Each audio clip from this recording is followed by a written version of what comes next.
Hello.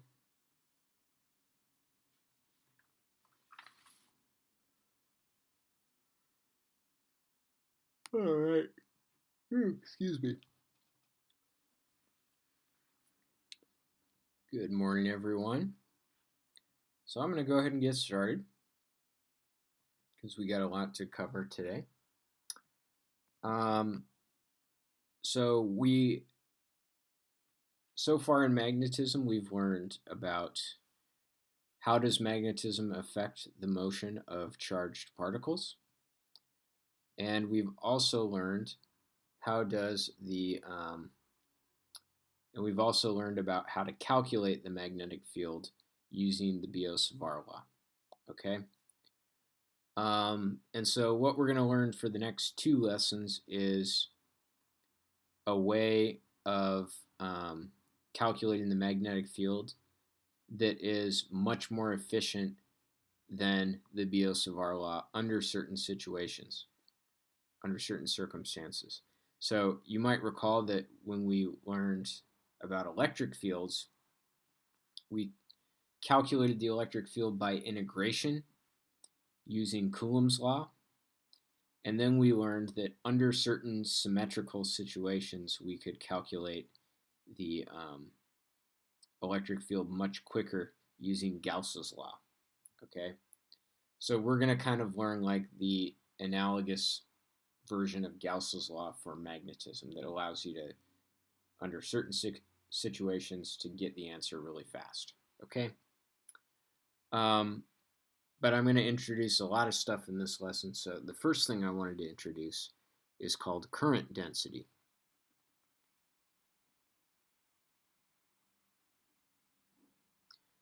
Current density is denoted by J. And so what we want to imagine is that we have a wire, and wires usually have a circular cross section. All right. And that wire has a current I that is flowing down it. Okay. And so let's imagine taking a slice. Okay, let's imagine looking at a cross section of the wire. So cutting through the wire and taking that wire cross section and turning it so that it faces you. So it looks like a circle. All right. And there's a couple of different, there's lots of different ways that the current could be flowing down the wire. All right. You could have the current is flowing uniformly, where the amount of current that's flowing, there's not more current in one location than another location in the wire. So this would be a uniform current density. Okay. Or you could have a situation where there's more current flowing down the center of the wire and less current as you go out towards the edges. Okay, so that has more current density in the center than it does on the edges. Or you could have, a situation where there's more current, where the current only flows on one side of the wire. I don't know why this would happen, but you could have something like that. So the current density is describing where within the wire is the current flowing. Okay, so these would be called examples of non-uniform current densities. All right, so current density is denoted by J, and it's equal to the current flowing divided by the cross-sectional area. All right, so for this one we have zero current density on the left-hand side and then not 0 on the right-hand side. Here we have large current density in the center, small current density away from the center. Here we have a constant current density throughout the wire. So if we wanted to write this using calculus, we would say it's D current, D area, current per area. All right. This makes it really quite easy to get the units of current density. Units of current density are going to be units of current divided by units of area. So that would be amps per square meter, are the units of current density. All right, so let's solve some problems with current density, all right? Or give some examples of how current density works. So what if you have a circular wire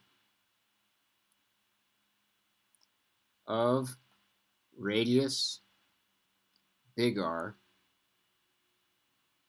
carrying a current I uniformly, meaning that the current is the same throughout, the density of current is the same throughout the wire, okay?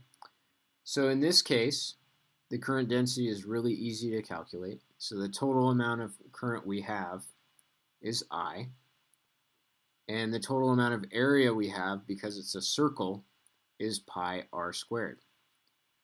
So the current would be, the density would be current over pi r squared, and that is a constant because it is uniformly spread throughout the wire. Okay.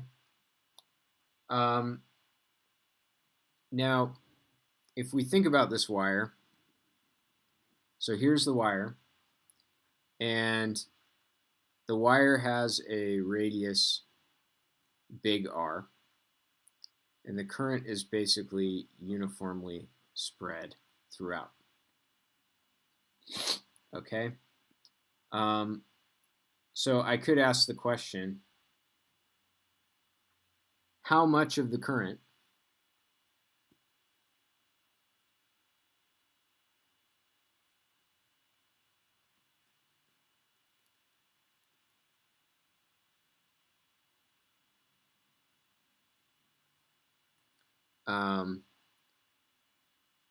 is carried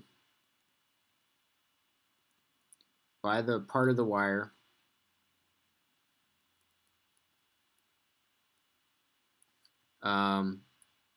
with R less than big R over 2. Okay? So, in other words, what this question is asking is that, so here is R over 2. Okay? And so let's imagine that we made a circle here of radius R over 2. And we wanted to know how much current is only in this part of the wire, only in that part of it. All right. And so to solve that kind of a problem, we take the definition of current density, J equals current per area, and we multiply both sides by area. So that says that the current is the current density times the area. All right. So the current density we learned from the previous example is I over pi times big R squared. And then the area would be the area only of this portion. Okay? So the area of that portion is going to be pi times, and it has half the radius. Oops. Half the radius. So that is pi r squared over 4. All right, so that I would multiply by pi r squared over 4. And what you can see is that the pi r squareds cancel out, and I get I over 4. So there's a quarter of the current is carried by within half of it. So if we, what if I wanted to make the wire half the size, half the radius? Then this inner portion of the wire would then have to be carrying 4 times as much current. All right. So the density would go up quite a bit. All right. So next example, a wire has a current density that is non-uniform. Okay, it has J of R equals a constant times R to the 4th power. Okay, the wire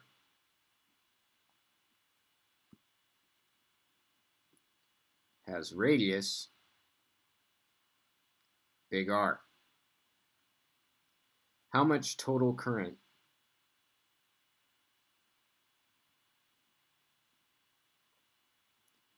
is the wire carrying? All right. So first of all, let's draw. What would this look like?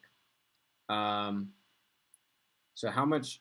So if we look at our current density, it's like it goes like r to the 4th, and so r to the 4th kind of looks like a parabola. It's an increasing function, right? And so what this means is that this current density, this non-uniform current density, has more current on the outside than it does on the inside because the current density is increasing as R increases. So you kind of have like nothing in the center, and you kind of get a little bit more as you go towards the outside. And you get a little bit more sterile.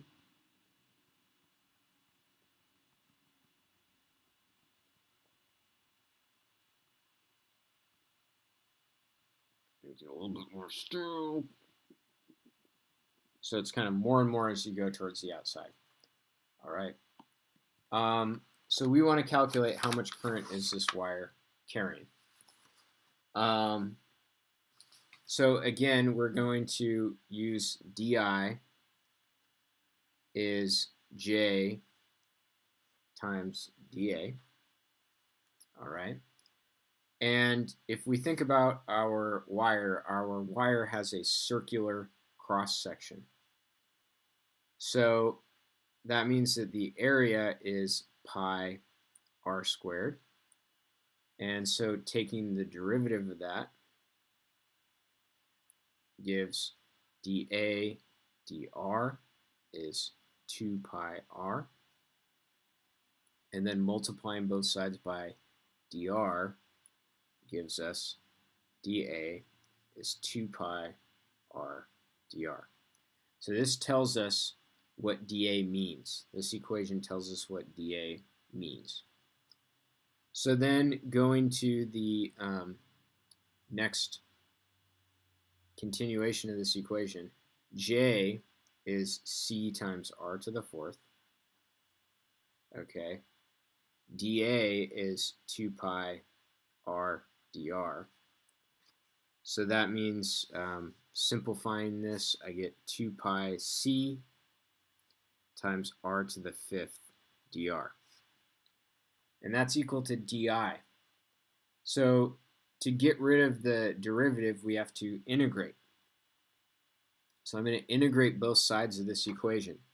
So the current that flows is going to be the integral of this expression, 2 pi C r to the 5th dr. And we go from 0 is the smallest radius within the wire to big R is the biggest radius within the wire. Okay? And so evaluating this integral gives r to the 6th over 6. So I have 2 pi c r to the 6th over 6. That much current is being held by the wire. All right. So that's the first part of this lesson.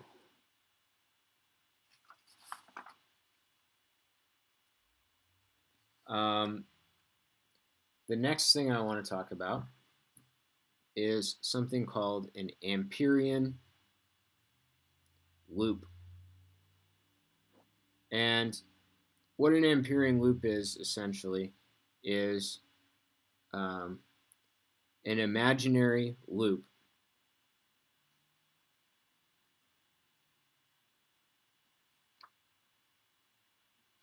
that encloses current. Okay, so what if I have a loop? Maybe this loop looks like this. Amperian loops have a sense, so they have a direction around the loop. So this one is counterclockwise. And then let's suppose it has a couple of currents going out of the page. It has a current going into the page.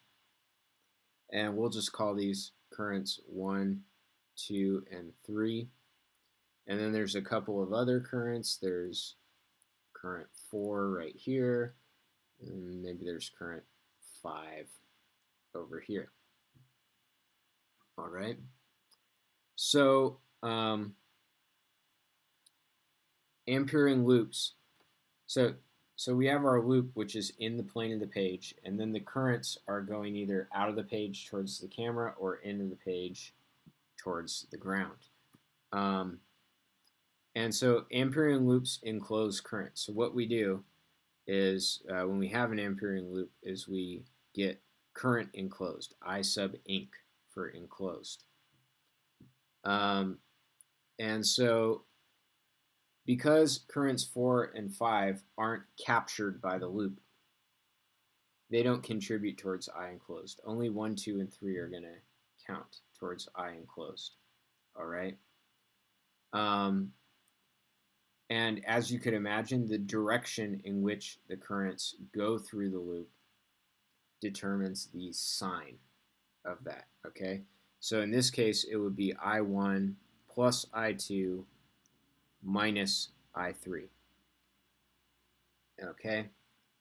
So in this case, so why was that? How do I know the positive direction?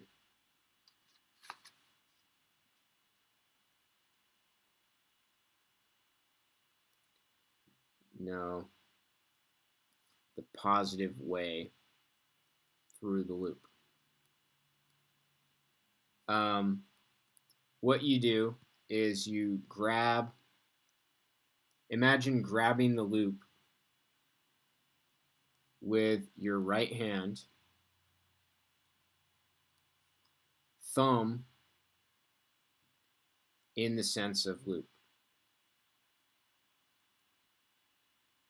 Okay? Let me get a charging cable or something so I can demonstrate how this works.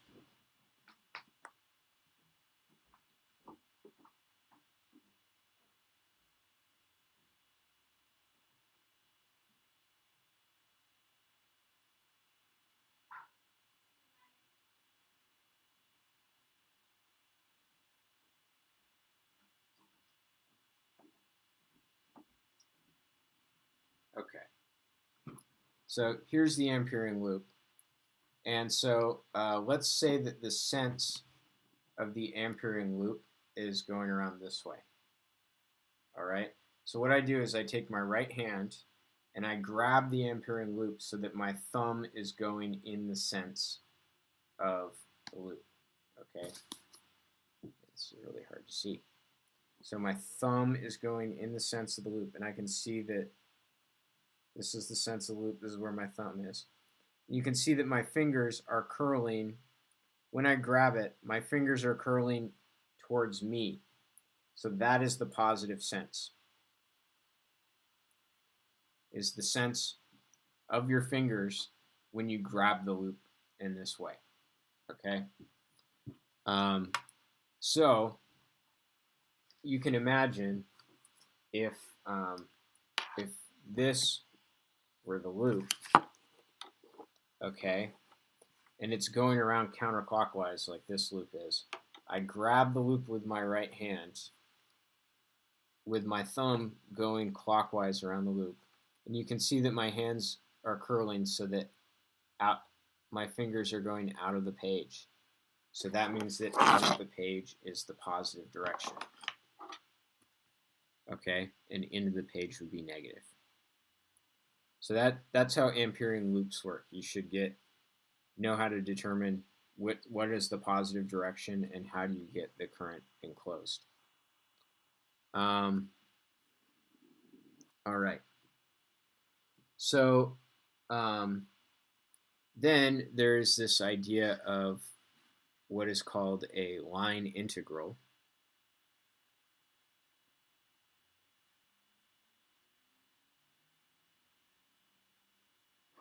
Okay. And line integrals go around, I'm going to say they go around an Amperian loop.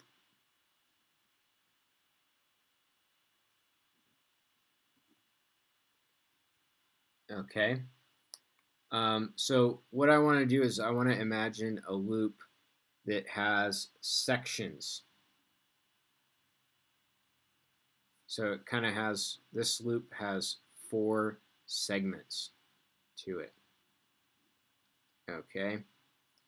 And so, not every loop is like this. Some loops are curved, but this one is made up out of straight line segments. So we go around this way. Each segment, 1, 2, 3, and 4, has a length vector. So the L vector extends from the beginning of that segment to the end of that segment. So there's L1, L2, L3, L4, L5. Similarly, the magnetic field, let's suppose that the magnetic field is kind of going through like this. Here's the magnetic field lines, like so.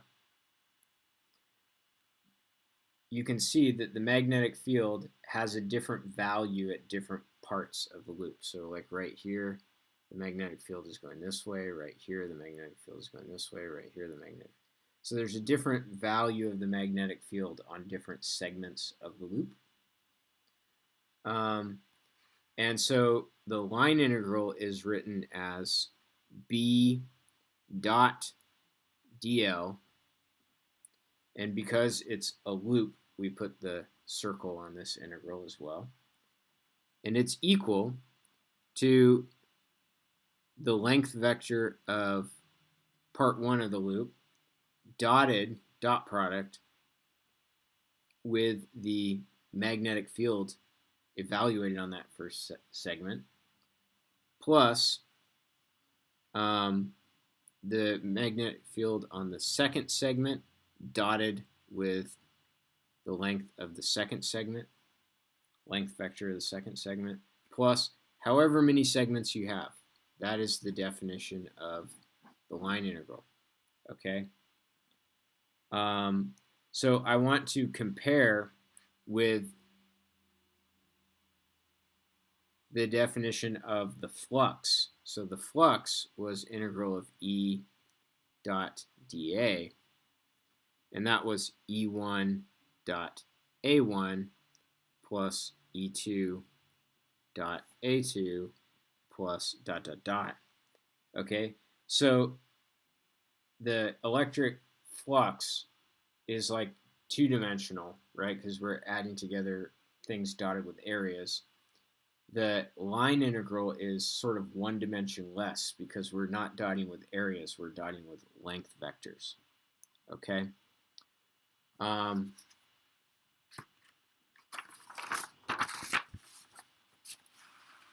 the most important line integral by far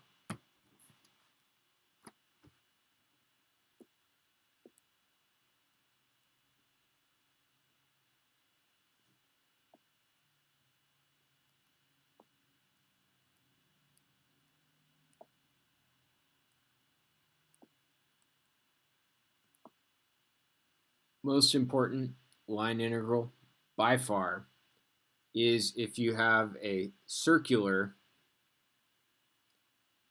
Ampering loop. Okay, so you've got a circular Ampering loop of radius, little r. Okay, so here's your Ampering loop. And then with the magnetic field tangent to the loop.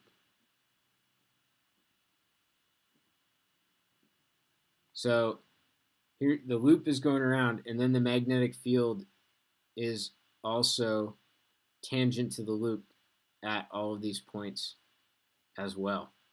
Okay?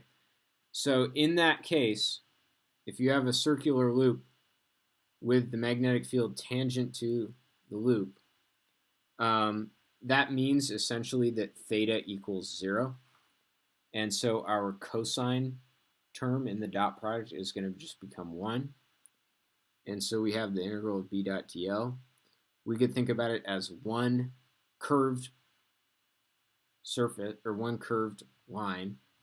So we're just going to get b dot l, and because b and l are pointed in the same direction, the theta term is 0, so that means that cosine of theta is 1. Okay, and then the length would be the length around the circle, which is just 2 pi r. So we just get b times 2 pi r. So this is a 90% of the line integrals that we do are just going to be b times 2 pi r. All right? So this leads us, so we've built up the vocabulary where now we can state what is called Ampere's law.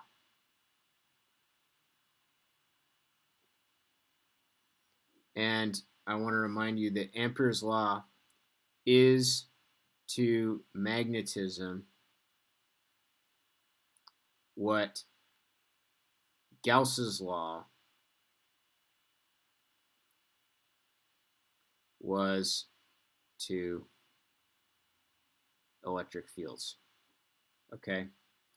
And so what it says is the line integral of b dot dl is equal to mu naught times the current enclosed. All right?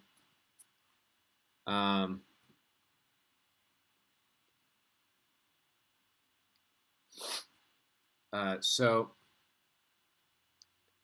let me write this in words. So on the left-hand side, we have the line integral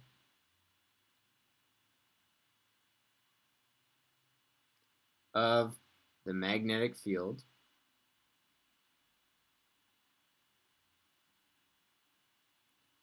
around the Amperian loop.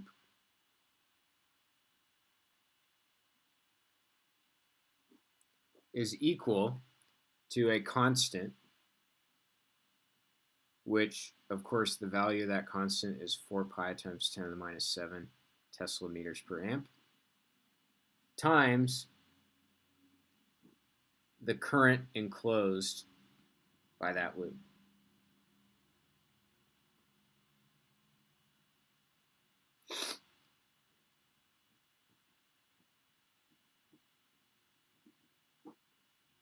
All right.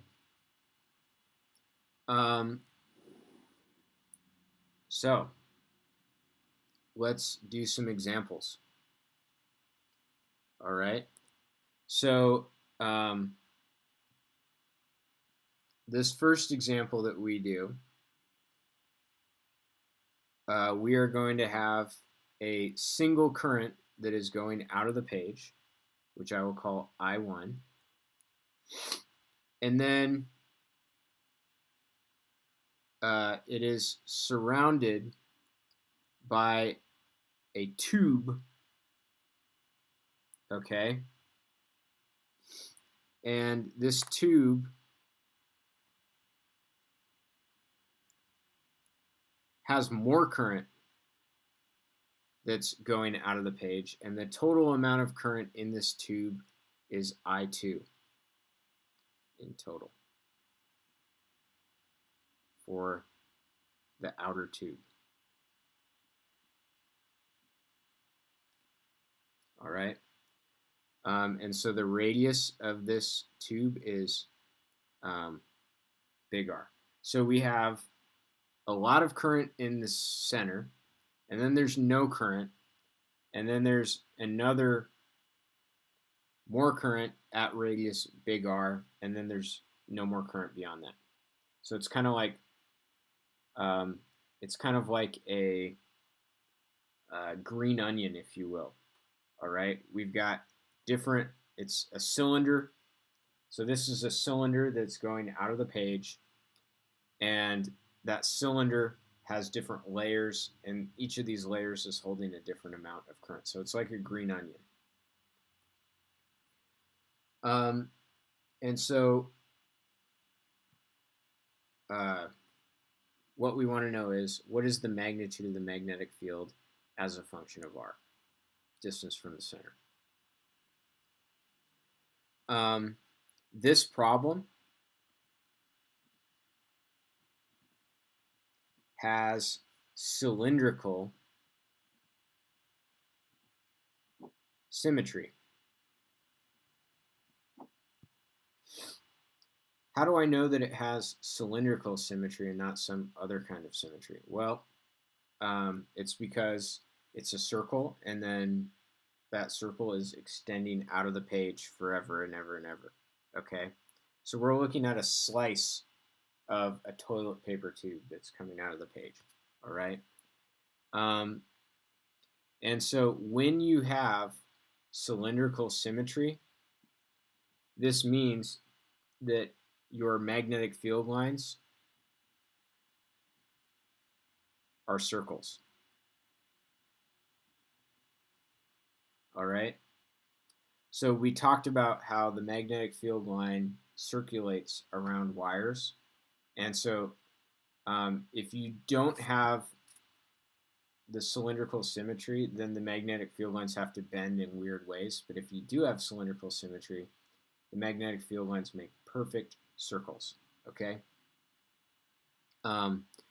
So our first Amperian loop, there are kind of two cases to consider here. All right. So there's case one, which would be, what is the magnetic field in this region between the two currents? And then case two would be, what is the magnetic field out here? So for case one, our Amperian loop is going to be, and again, if I want to know the magnetic field at a certain radius, my Amperian loop also has that radius, okay? So the radius of this Amperian loop is little r, and so the Amperian loop goes around, and we can see we have a circular Amperian loop, okay? We have a circular Amperian loop, and furthermore, the magnetic field lines are circles. So what we have is, look at, I said the most important line integral by far is a circular loop of radius r with a magnetic field that is tangent to the loop. That is exactly what we have here. Okay, we have a circular Amperian loop, and the magnetic field lines are circles too, so they're tangent. So that means that the left-hand side of Gauss's law is just going to be B times 2 pi r. And that equals mu naught times the current enclosed by this loop. This loop is only enclosing the single current in the center. So it's just going to be times I1. And then I divide both sides by 2 pi r, and we get that B equals mu naught I1 over 2 pi r. Now you might remember that when we talked about the Biot-Savart law,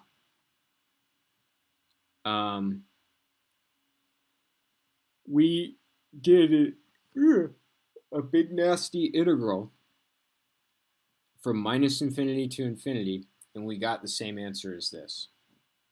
All right? So just like Gauss's law allowed us to save a lot of time in calculating electric fields, Ampere's law allows us to do the same thing with magnetic fields. So this is nice. Case 2,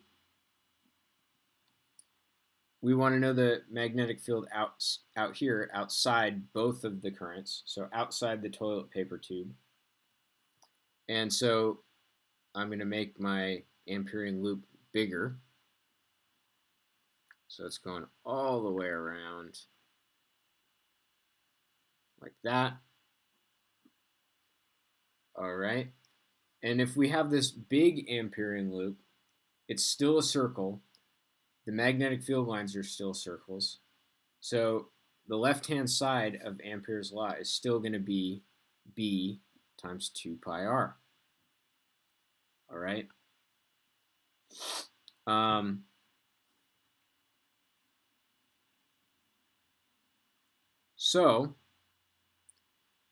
But the right-hand side, now this Amperian loop is enclosing both the central current, but then it's also enclosing the toilet paper tube of current. So the total amount of current enclosed is now I1 plus I2.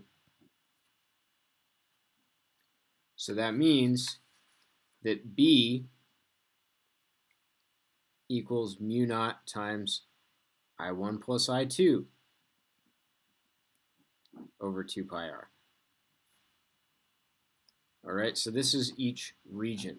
So what if I wanted to graph the magnetic field as a function of r? Size of the magnetic field as a function of little r. Well, obviously there's going to be a big change when we go from one side of the toilet paper tube to the other side. So that big change happens at big R. Okay? And we can see that this graph kind of looks like a graph of y equals a constant over x, right? Because it's magnetic field equals a number divided by r. And so that graph comes down from plus infinity, and it kind of goes like that. Now what happens at big R? We start enclosing more current. So that means that the constant gets bigger. The constant C gets bigger. And so we'll get a jump in the size of the magnetic field when we cross from one side to the other. And then it continues on its merry trend, like so. So that would be the shape of the magnetic field as a function of R. We're going to do one more example. We got a 2-pager today. And I already wrote down the example because I did the example in my last class, and I was like, oh, that was a fun example. I'll just use the same piece of paper. Suppose a wire has a non-uniform current density. So J of R equals 7R. So that's an increasing function. So we have more current on the outside than on the inside of the wire. The wire has a radius of 5 meters. Calculate the magnetic field at R equals 2M. Okay, so 2 meters. So here's the wire, the wire is 5 meters in radius, okay? Because we want to calculate the magnetic field at r equals 2, our Ampering loop is going to have a size radius 2.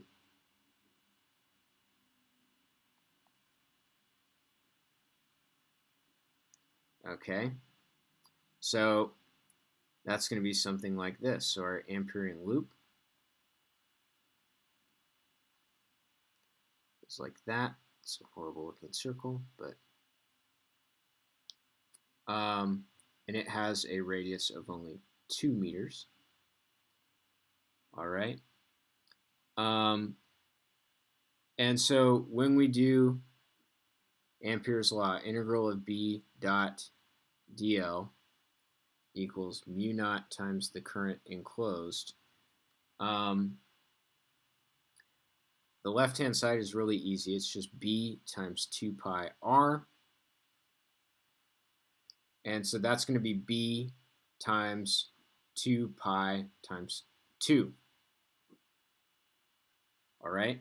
Because 2 is the radius of our Ampering loop. For the current enclosed, because we have a non-uniform current density, we have to use the integral method. Okay? So the current enclosed is going to be mu naught times the integral of J. Let me just write it here. So the integral of J times 2 pi r dr. So J is 7r times 2 pi r dr. All right. Now, important point. Our limits of integration, we want the current enclosed by the Amperian loop. Okay? So even though the wire goes all the way out to r equals 5, we are only going to use the current enclosed by that loop. So our limits of integration are only going to go from 0 to 2. All right?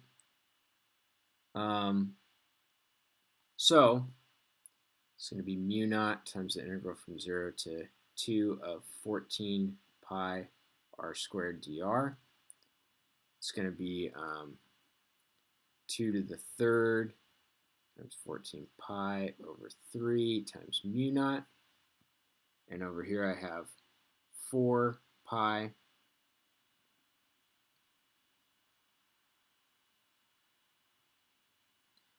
all right. Pi cancels with that pi. 4 cancels out 2 of these factors, so I just get 2. And I get that my magnetic field is going to be mu naught times 28 thirds. Okay. Now, what if instead I said, so what if we did a modification? Instead, we're not going to go through the entire calculation, but instead, what if I wanted to calculate